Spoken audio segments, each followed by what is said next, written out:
jurisdiction ng ICC. Kung mag-issue sila ng warrant, bakit mo i-implement? Alam niyo ho, we belong to a community of nations and mahirap na pong talikuran ng ating responsibilidad sa community of nations, especially that we have embraced international humanitarian law through the iniiwasan, Republic sumagot Act. ng totoo. Ano ba talaga yung dahilan na nagmamadali kayo? Ma'am, I will reiterate my answers a while ago. The position that my mission is just bring him to the plane that will bring him to The Hague. As to the rush, if you consider it as rush, It is a I am rush. not in the Kasi I dapat am not dadalhin privy. pa yan Hindi mo rin sa- alam. sa Hindi mo husgado. pa rin alam na hindi siya dinala sa judicial authority. Yes, Mr. Senator. Hindi mo alam. Yes, Mr. Senator. So you're lying. You're lying. Madam Chair, I move to set in contempt Ambassador Lacanilaw.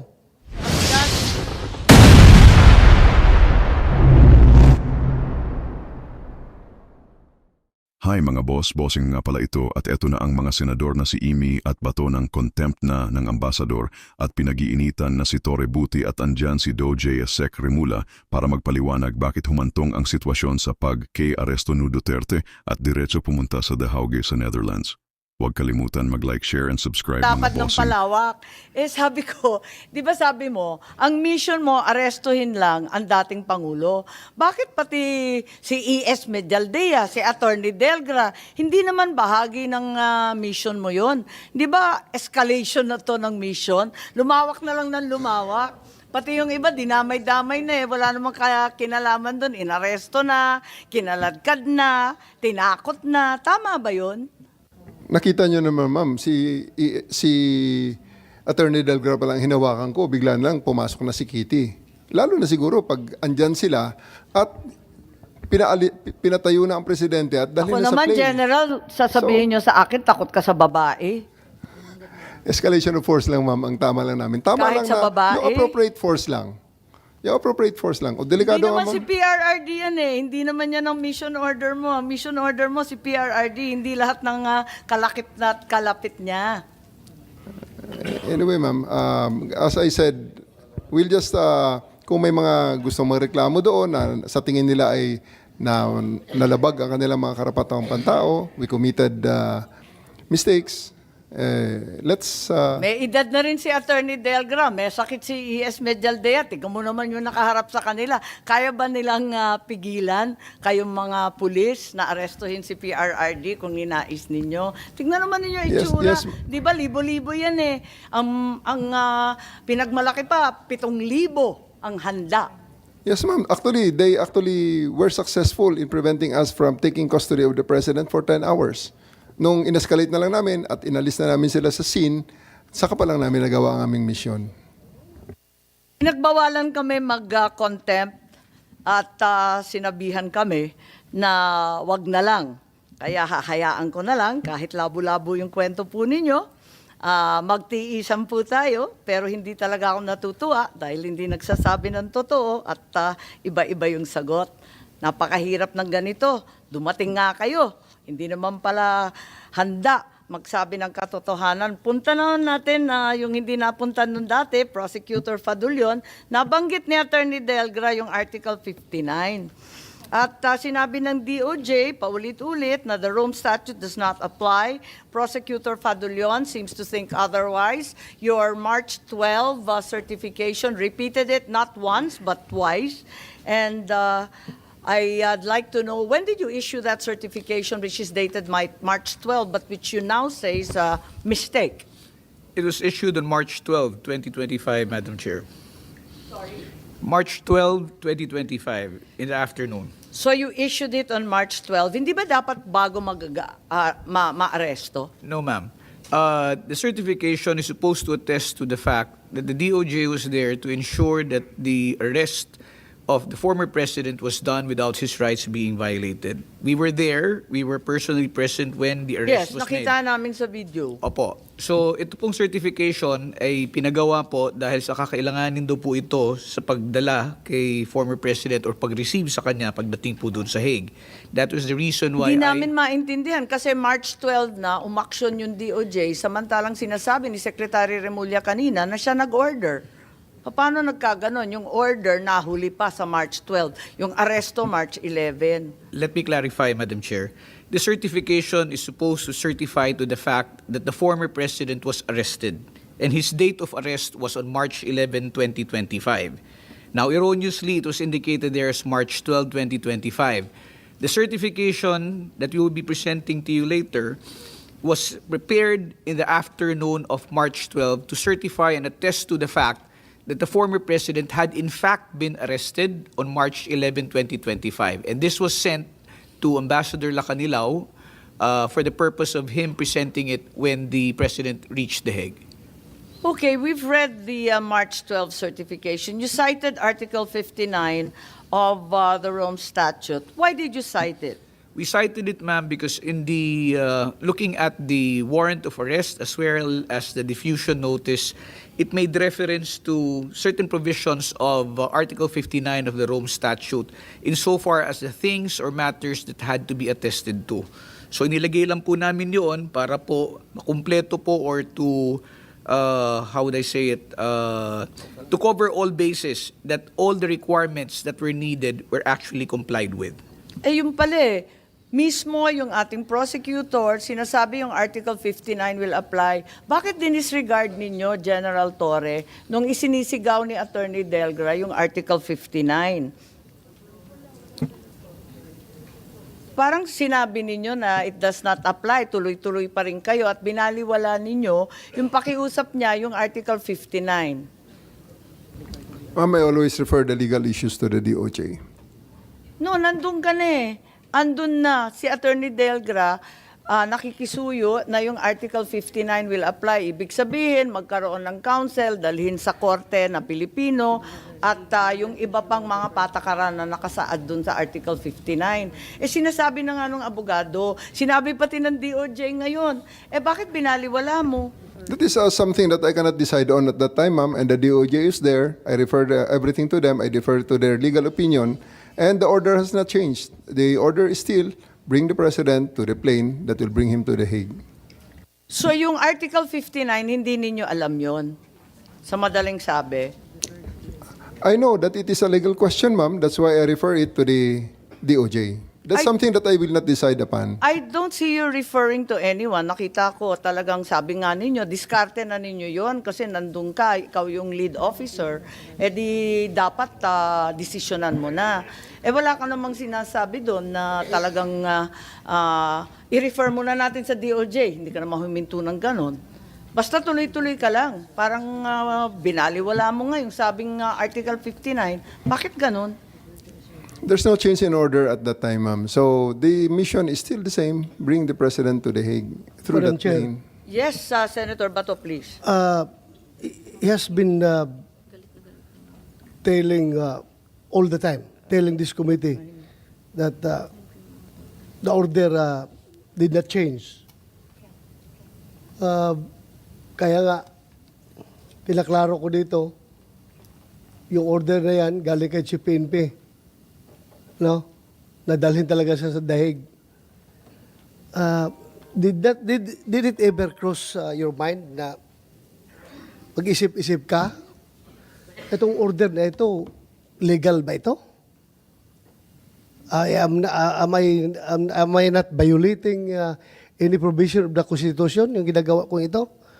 Kung sinusunod ko itong order na ito?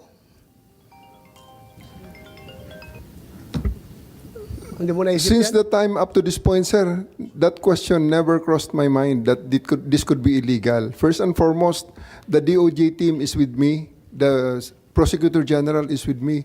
The Chief of the Philippine National Police is with me. So I don't think there's any reason for me to have any doubt on the legality of the order. How about yung violation sa Bill of Rights na ginawa ninyo? Again, sir, the DOJ is with me, the Chief PNP is with me, so I really don't have any reason to believe on or question the legality of the order, sir. So I do believe up to this point, since we started this operation, that Pero everything that we dinig na did is dinig within the namin. bounds of the law. Naku, Continue. General Torre, dinig na dinig namin, paulit-ulit si Attorney Delgra, Article 59.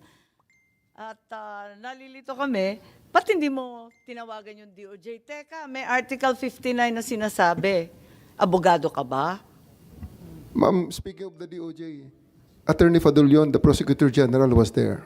Nandun kayo at sinagot ninyo yung sinisigaw ni Attorney Delgra na Article 59 ng Rome Statute po. We were there, Madam Chair, and we heard everything. Pero if I may be allowed po to put things in proper context, kasi yung tinitingnan po nating video is just a portion or a snippet of what actually happened. Tagal na po namin iniintay yung buo pero wala namang ibinibigay. Ma'am, hindi po. Maari po siguro nating hingin yan dun sa mga kapulisan because meron naman po sila mga body-worn cameras the whole time that the incident... Matagal na po namin iniintay at hinihingi. At any rate po, ma'am, if I may, yun nga po, yung nakikita po nating video at ang ipinapakita po ay isang portion lamang po nung nangyari nung buong araw na yon. Now, yung sinasabi po ninyo na if si General Torre exerted unreasonable force, it was not, if you look at that video on its face, kung yun lamang po, it would appear that way. But if you look at how it escalated from the time that they were brought there up until the time that the arrest was effected, you will understand, or we will all begin to understand what it is that actually transpired. Hindi naman po yan sabihin natin na pagpasok po o tuwing pumapasok si General Torre, namimwersa o nananakot o nagbabanta. Marami pong beses at saksi ho kami doon sa pangapakiusap at pagpapasensya ni General Torre the entire time that the warrant was being effected. Sinasabi po ninyo, Prosecutor Fadulyon, naubos na yung pasensya, kaya wala ng karapatan. Hindi ko po sinasabing naubos yung pasensya. Parang ganun kasi sabi, gabi na ang tagal na yun ho yung perspective ni General Torre. Pero sinasabi ko po, from an observer's point of view who was there, yung proseso po ay sinunod at mahaba hong panahon ang pinadaan bago po tayo dumating dun sa punto na kinailangan ng gawin ni General Torre na siguro pagsabihan at nung hindi sumunod ay pinusasan si former ES Medialdea at para lamang po maihiwalay sila kay former President Duterte na yun ang kanila pong gustong makuha. Kasi po, hindi po nakikita ron na ang sinasabi natin, tumayo lamang naman, naglagay lang naman ng upuan. Hindi po ganun ang nangyari. Yun ang nakikita sa video Exactly, Wala ma'am. namang ginamit na dahas, wala namang sigawan, wala namang pagbabanta. Yes, but Hindi naman tumulak. prior to that, Madam Chair, there were instances when the things that sina General Torre wanted to do were being impeded. So, I would understand also from the perspective of General Torre, he had a mission that he had to implement and accomplish. He could not do it because of the so many dilatory tactics that were employed.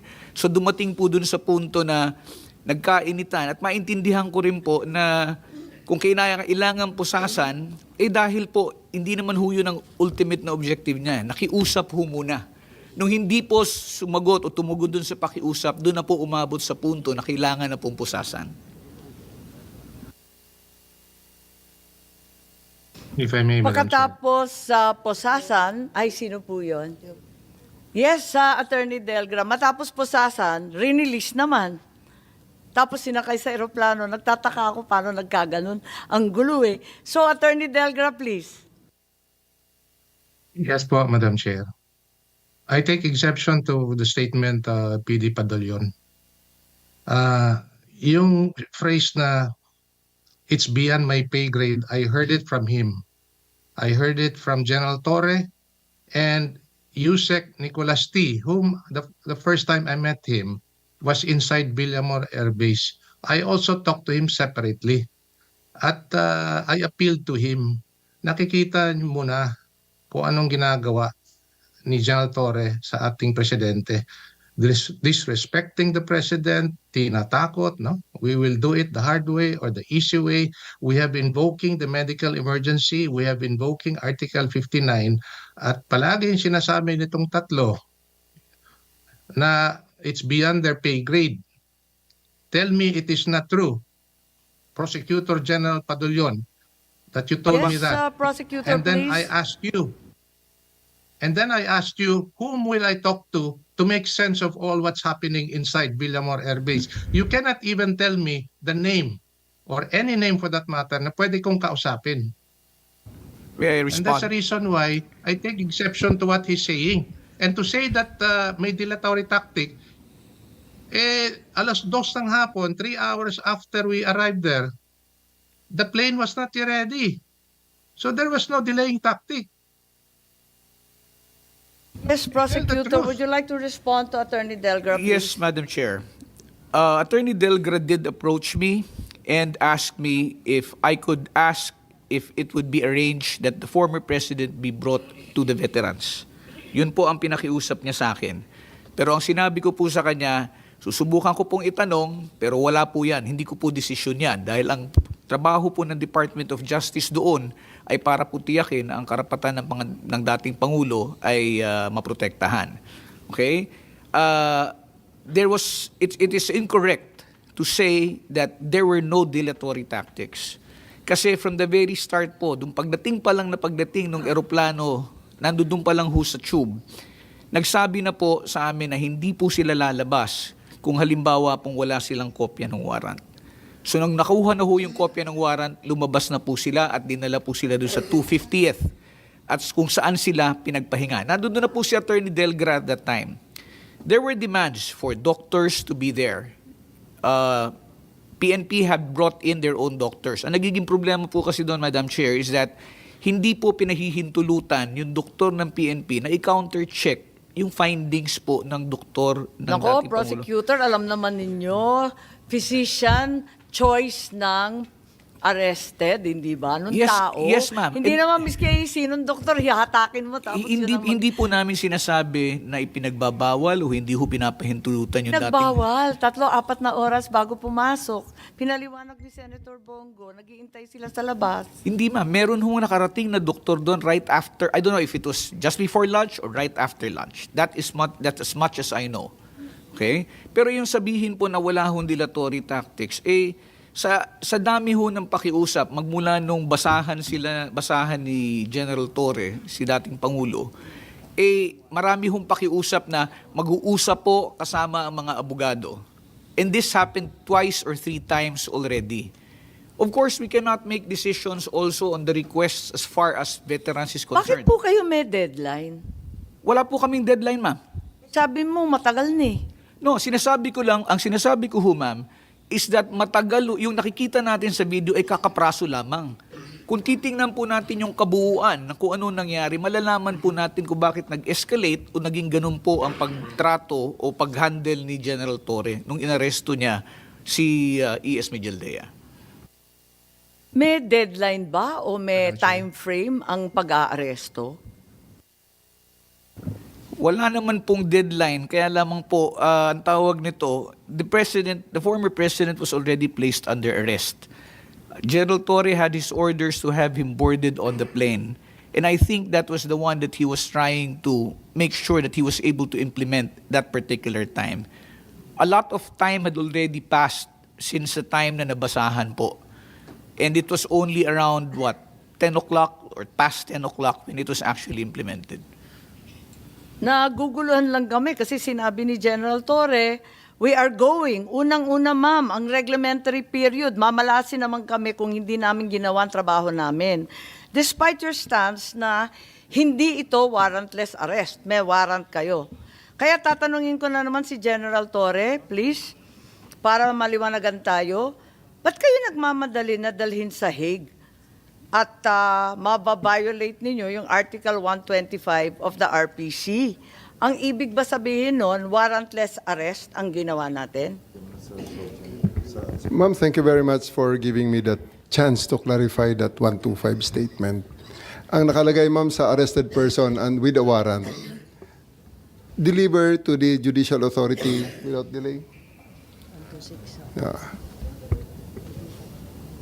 So, ang sa akin, ma'am, is wala lang tayong yardstick. Anong po yung binabasa ninyo? We're stating yung that Article 125, puro warrantless lang. Yes, ma'am. Ano yung reglementary period? Pag warrantless lang, pag may warrant, hindi ganun. Pag may warrant, ma'am, is to deliver to the judicial authority that issued that warrant without delay talaga yan, ma'am. So, wala akong yardstick kung paano ko i-define Pero ang without delay. walang panahon, di Yes, ba? ma'am. Walang reglementary period. Yes, ma'am. So, sinasabi ninyo na nung first hearing na sinasabi ninyo may reglementary period, tama Hindi po ba reglementary yun o period, hindi? ma'am. Ginawa lang sinabi nating- mo mamalasin tayo pag hindi natin ginawa yung trabaho sa reglementary period. Nanggaling sa iyo eh. Nagulat nga ako eh. That could be a misstatement that I really thank you for giving me the chance to clarify. Because yung statement sa mga warrant, sa implementation ng warrant, ma'am, Kasi tinanong pa To kita the delivery- anong reglementary period? Nagulat ako eh. Anong period yon? Tapos sabi mo, Article 125. Nasa transcript po natin, page 205. Arian. So anong kaya ang tama ngayon? Bakit tayo nagmamadali kung wala naman deadline? Ito ay arrest with a warrant? Desisyonan na po natin.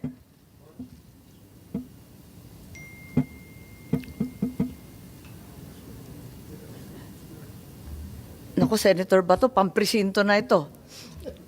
Palagay ko, hindi naman pang general itong mga topic na to. Lalo na yung CIDG pa. You know very well ang Article 125 does not apply to arrests with warrants. Di ba? So, either nagsisinungaling or nag-iiwas. Ano ba talaga? General Torre, please sagutin po ninyo, warrantless arrest ba to na may reglementary period? Or arrest with warrant pero nagmamadali kayo dahil sa isang dahilan na hindi masabi? am I going to answer, ma'am? You're asking me a question? Because I'm saying a while ago, and I think I was cut in the middle of the explanation, that I'm using that 125 just as a yardstick on how to I will look at the requirement of unreasonable. There's no reasonable Ang sabi delay po ninyo, supposedly. mamalasin tayo. Ayan mo, mamalasin naman kami pag hindi namin ginawa ang trabaho namin. Because how do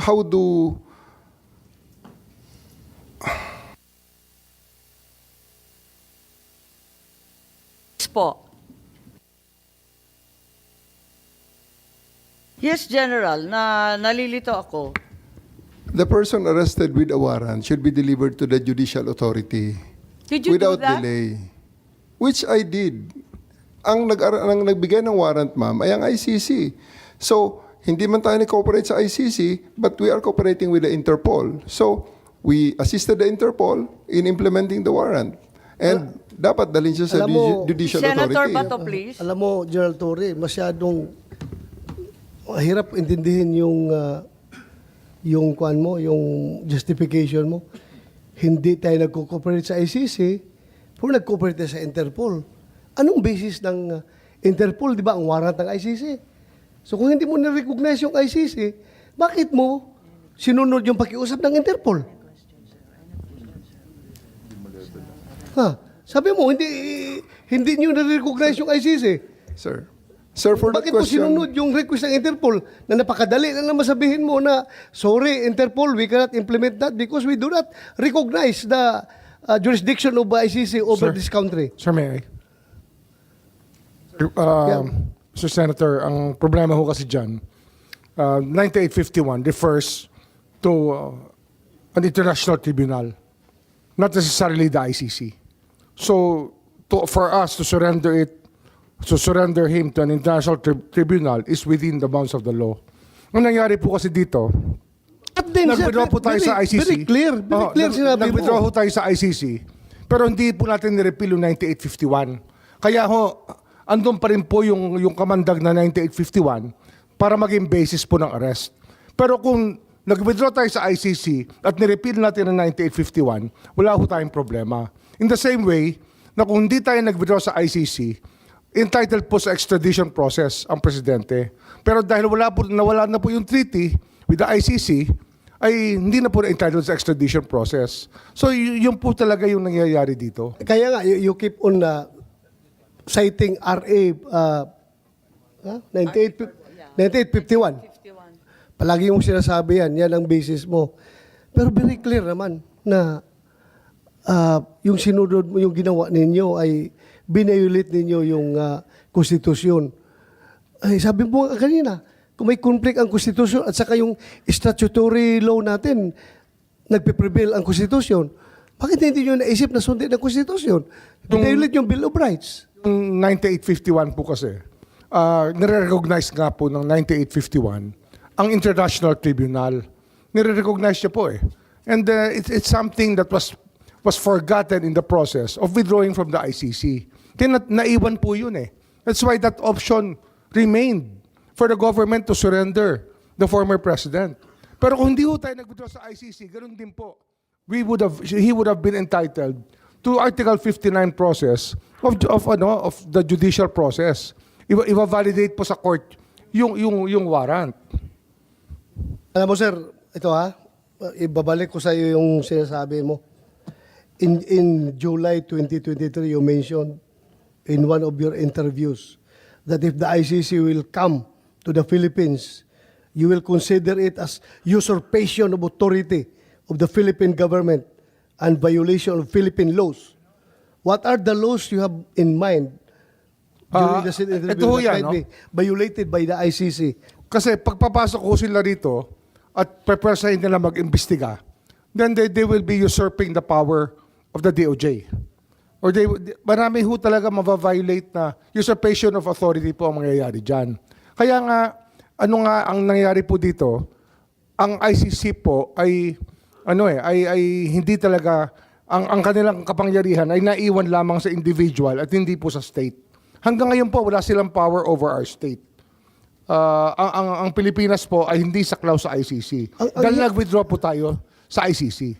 Pero yun na rin po ang dahilan kung bakit ang Pangulong Duterte ay hindi po kayang i-invoke itong provision ng ICC tungkol sa Article 59 sapagkat nag-withdraw tayo sa ICC, so wala na ho tayong treaty with the ICC.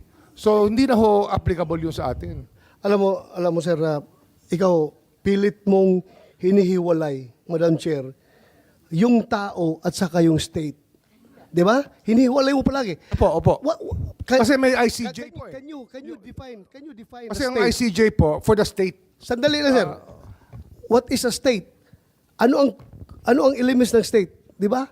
Ang element ng state is territory, people, sovereignty, ano yung pang-apat? Government. Oh. So yan ang state. Ngayon, bakit mo ihiwala yung population? Diyan sa Kasi state na yan. wala hong power over Walang government state natin. kung walang population. Wala hong power ang ICC over our government. O kaya Kasi nga hindi na ho tayo, wala na ho tayong treaty eh. Over our state. Kasi nag-withdraw po si President Duterte sa ICC na wala na po ang pwede nilang gamitin na kinakailangan pong dumaan po sa korte dahil nga may treaty. Kaya nga hindi ma-invoke ang extradition eh. Yung nga ho yung naging dilemma rito. Yung naging gamot ay naging problema. Bakit mo sinurrender? Kung hindi nga ma-extradite, isurrender mo May pa. warrant of arrest po eh. May warrant of arrest po over the individual. Sabi mo naman, hindi natin recognize yung jurisdiction ng ICC. Kung mag-issue sila ng warrant, bakit mo i-implement? Alam niyo ho, we belong to a community of nations and mahirap na pong talikuran ng ating responsibilidad sa community of nations, especially that we have embraced international humanitarian law through Republic Act 9851. Mahirap, Madam Chair. Balikan na lang natin si General Torre o kung okay, Senator Bato. Yes. Balikan natin kasi yung arrest with a warrant, you know very well na arrest with warrant yung sinasabi ninyo. Alin ba talaga, arrest with warrant o warrantless arrest? Asa na ba tayo? Nalito na ako. Di ko na We have a masundan warrant, eh. ma'am. Sorry? We have a warrant. You have a warrant. But nevertheless, meron kayong sinasabing reglementary period. Ma'am, I'm just using it as a yardstick to define yung requirements sa arrest with warrant na delivery of the arrested person to the judicial authority na nag-issue ng warrant without undue delay. But in reality po, that yardstick does not exist. Yes, of course, ma'am. Kasi wala naman deadline pag meron kang warrant, di ba? I should have delivered him earlier, ma'am, actually, kung tutuusin. Oh, Kung Bakit hindi, lang ako, ma'am, earlier pa? kung hindi ako hinadlangan, ma'am, dapat nadala na kaagad yun sa eroplano. ganun ba? Yes, ma'am. Ilan ang aarestuhin ninyo? Isa lang naman, ma'am. E.S. Medialdea, Isa lang naman, ma'am. sino-sino pa, si Attorney Delgra. What's the real reason then? Kung hindi naman, sinabi ninyo, hindi naman talaga warrantless arrest. Wala naman talagang reglementary period. May warrant kami galing ICC. What's the reason for the rush to The Hague na hindi man ninyo madala sa isang husgadong Pilipino? As to the nuances of orders higher than Wala namang order sa time limit eh. on the Ang orders sabi given lang, to me. i-aresto, di ba? Yes, ma'am. Wala namang sinasabi ngayon na, now na. Meron bang ganon? I just executed the orders given to me, which is to arrest him and bring him to the plane that will bring him to The Hague, Hindi ma'am. pa rin yan ang dahilan kung bakit kayo nagmamadali. Ang taas-taas ng blood sugar ng tao, may edad na. Nakikita naman na hilong-hilo na, natulog nga. Ba't nagmamadali-dalin sa Hague yan? Nadali na ninyo arestado na ninyo Ba't pa ninyong pinipilit na bumiyahe na kaagad-agad? What's the real reason? Kasi kung talagang reglementary period does not apply, yardstick lang, ano talaga yung totoong rason at wala nang iba? Di sana sinabi nyo nung unang pagdinig, malinaw naman na lahat ng simula noong unang pagdinig hanggang ngayon, pilit ninyong iniiwasan, sumagot ng totoo. Ano ba talaga yung dahilan na nagmamadali kayo? Ma'am, I will reiterate my answers a while ago. The position that my mission is just bring him to the plane that will bring him to The Hague. As to the rush, if you consider it as rush, It is a I am rush. not in the Kasi I am dapat not privy. dadalhin pa yan sa husgado, di ba? That is your that is the No, if that is the law, sir. If that is the impression that was delivered to you, ma'am, ang sa akin lang is those are beyond my competence to answer. Kung sa tingin niyo rush yan, it's not rush. It's something that I have to do na talagang isakay lang siya sa plane because that is the order that was given to me. As to the other nuances of that order, I may not be able to answer that intelligently or competently.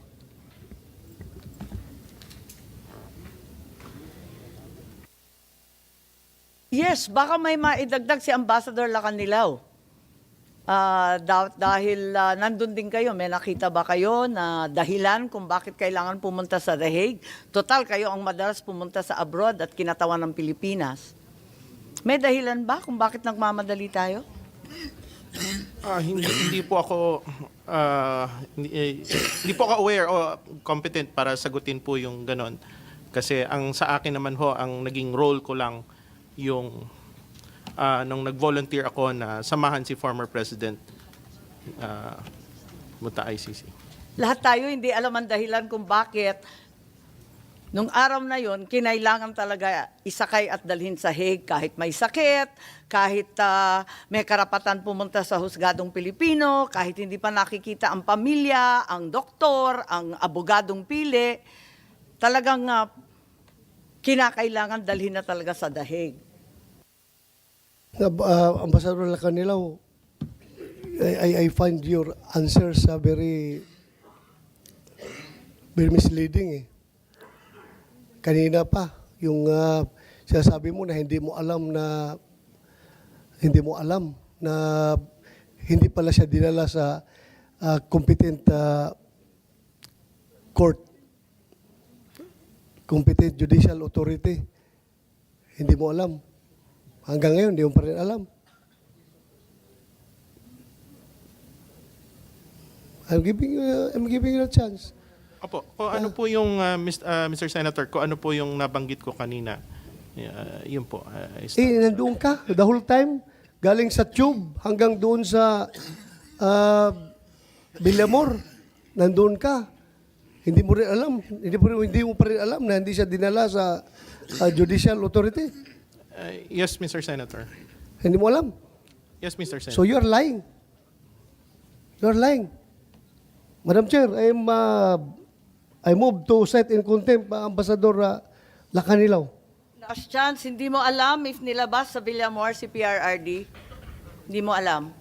Hindi po, Madam Chair. Okay, there's a motion to cite you in contempt. I have to affirm. There being no contrary motion, we uphold the motion to cite Ambassador Marcos Lacanlilao in contempt. Thank you, Madam Chair. I'm giving you the chance already kanina. Sabi ko nga, ayaw namin gamitin yung power to contempt dito, to cite in contempt, pero halata na nagsinungaling ka. Nasa dokumento harap-harapan na po. Mahirap naman yung ganito, konting respeto Ma'am, po. again, may I clarify again, please? Ma'am, it's an extradition form. That's why the questions are answerable by another jurisdiction, but not our jurisdiction. So it's very hard to answer something that works in a different manner. Hindi nga sir, ang tinatanong namin sa kanya is kung nandun man siya the whole time, hindi man niya, alam niya na hindi dinala si President Duterte sa isang competent court. Hindi nga Tapos ho sabihin niya, hindi niya alam. Kaya ho Siya nga nag-suffice. nagsabi na siya nag-oversee sa operation. Tapos hindi niya alam na kung dinala o hindi. I hope we can reconsider the contempt citing because, sir, kaya ho nag-suffice a certification of Kanina pa Prosecutor kami General. nagre-reconsider, Secretary Oh, Boying. at pero saka kaya ho tagalog nag-suffice po namin. sa ICC. Kaya tinanggap nila yung certification po ng DOJ is because under their system of government, under the system of the ICC, ang prosecutor is competent judicial authority. That's why it's very foreign to Ambassador Lacanilao. Hindi naman ho madaling malaman yan until ho pinaliwanag yan ni Justice Ascuna sa atin. Ay, na hindi naman- magkaiba po talaga Hindi naman ang pagtingin. Hindi naman kailangan maliwanagan national. Sabi naman national ang liwanag naman po nun. Balikan na lang natin si General Torre. General Torre, ano ba talaga yung dahilan kung bakit nagmamadali? Sinabi mo na hindi naman Madam Chair, warrantless arrest. you have ruled already the citing in contempt. Thank you, Madam Chair. Madam Chair, if Yes, you may... the ambassador is cited in contempt. I'm sorry. Yes, General Torre, please, we'd like you to be a little bit more forthright and straightforward. What was the real reason for the rush? You yourself said this was an arrest with a warrant. Therefore, no reglementary period as articulated by Article 125 applies. Bakit kayo nagmamadali? Eto nga, may sakit yung tao.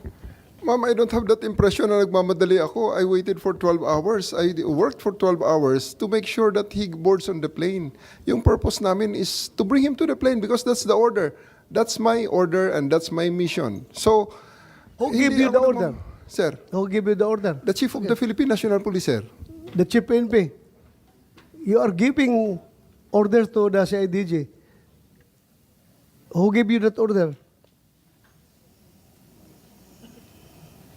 Sir, I'll invoke my executive privilege. Bakit executive privilege po? Paano naging executive privilege po?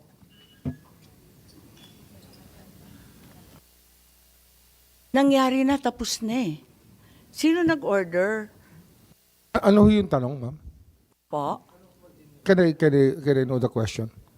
Kasi before we continue, ma'am, I'd like to ask for the consideration of the body because can we have a 2 minutes break so I can just whisper it to you? I'll give you the break very, very shortly, but in the meantime, can we just finish with Senator Bato's query?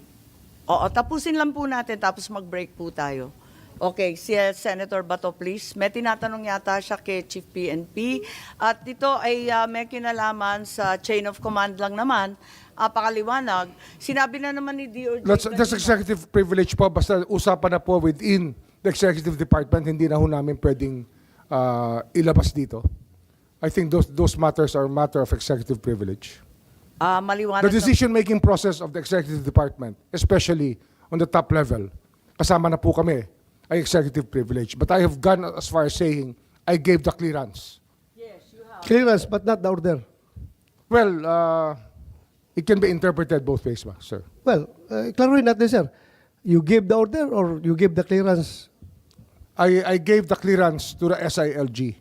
to the SILG? Yes. So meaning the SILG was the one who gave the orders to the CPNP? Well, that's why we are citing executive privilege, because we do not want to be drawn into this long discussion. Yes, I'm sorry it's so long, but it's also because certain witnesses have been so evasive. Arresting the president or the former president is not a quintessential and non-delegable power of the president, di ba? Yun ang maliwanag sa Senate versus Ermita. Wala namang information that's not available elsewhere. Kasi pinag-usapan na ni General Torre na nautusan siya ni Chief PNP. So, ano yung problema sa executive privilege dito? Hindi naman kayo military o diplomatic corps, hindi naman diplomatic communications to ng Pilipinas at ICC. Wala naman kaming tinatanong sa ganon. Bakit hindi masagot yan?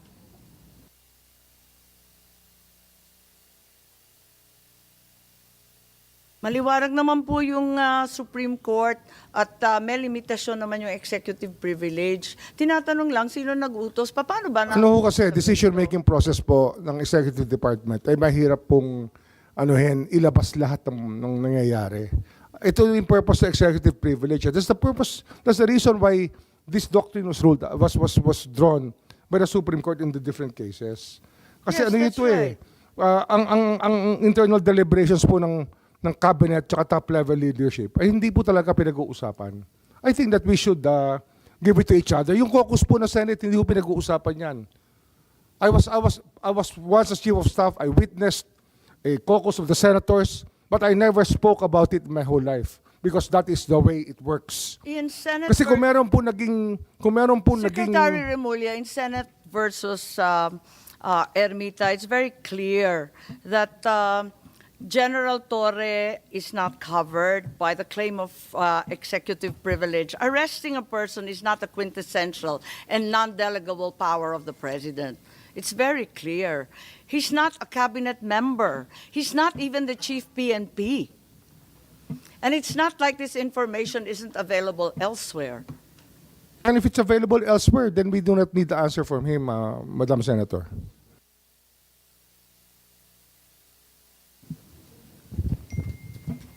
We will let it go. Partida na lang. Marami tayong linggo na binigay ito. Pero sana mabigyan ninyo kami ng konting linaw kung bakit nagmamadali tayo ilabas ang dating Pangulo. Madam Chair, ang sa akin lang ito, gusto ko bigyan ng DN is not really on the arrest. Yes. Yung pagbiyahe talaga, yung pagsakay ng eroplano, dinala sa dahig. Okay lang arrestuhin nyo. Dalhin ninyo sa competent court. Isurrender nyo sa RTC. Ipakulong ninyo dyan sa krami. Pero yung dinala, sinakay kaagad sa eroplano, very much premeditated na plano. Kaya gusto namin malaman kung sino nagbigay ng order. Yun lang naman ang gusto na yung malaman ng committee na ito. Again, it's covered by executive privilege, sir. I'm sorry. Even with General Torre, Well, it will go up to our level already. General Torre, and then It will go up to our level already, ma'am. And these are internal deliberations which do not have to be discussed in the open.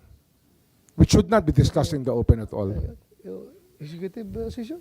I do not believe in executive sessions, sir, because Yes. I've experienced it here and in the House. Habang nag-executive session, may lumalabas na hong information, kaya wag na lang po. But you requested for a 2-minute suspension. We hereby Yes, yes. suspend Please, for please. 2 minutes for biological and other matters the Ano hearing. masasabi mo, bossing, sa video na ito? Huwag mo kalimutan magbigay ng komento at opinyon sa mga nangyari at mga mangyayari pa sa susunod na video. Maraming salamat. Bossing, at sa susunod ulit na kaganapan, nakapag-subscribe ka na ba? Huwag mo kalimutan, bossing.